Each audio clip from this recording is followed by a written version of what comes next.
சென்னையில் ஜேசிபி இயந்திரத்தில் சிக்கிய ரமேஷ் என்பவருடைய இடது கால் துண்டாகியிருக்கிறது.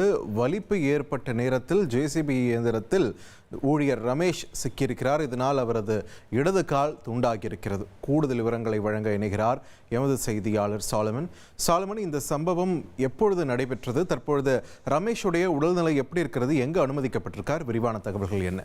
சென்னை நுங்கம்பாக்கம் பள்ளி சாலையில குடிநீர் வாரிய குழாய்கள் பதிக்கும் பணியானது கடந்த சில நாட்களாக நடைபெற்று வருகிறது. இந்த பணியில 5க்கும் மேற்பட்ட ஊழியர்கள் ஈடுபட்டு வரக்கூடிய நிலையில நேற்று இரவு ஊழியரான ரமேஷ் என்பவர் அங்கு குழாய்கள் பதிக்கும் பணியில ஈடுபட்டு வந்திருந்தார். அப்போது திடீரென அவருக்கு வலிப்பு ஏற்பட்ட நிலையில அவரது காலானது ஜேசிபி இயந்திரத்துல சிக்கியிருக்கிறது. இதுல இடது கால் அவருக்கு துண்டாகியுள்ளது. உடனடியாக படுகாயம் அடைந்த அந்த ஊழியர் ரமேஷை அருகில் இருக்கக்கூடிய அந்த ஊழியர்கள் சிகிச்சைக்காக கீழ்ப்பாக்கம் அரசு மருத்துவமனையில அழைத்து சென்றிருக்கிறார்கள். அவருக்கு சிகிச்சையானது வழங்கப்பட்டு வருகிறது. இந்த சம்பவம் தொடர்பாக நுங்கம்பாக்கம் போலீசார் வழக்கு பதிவு செய்திருக்கிறார்கள்.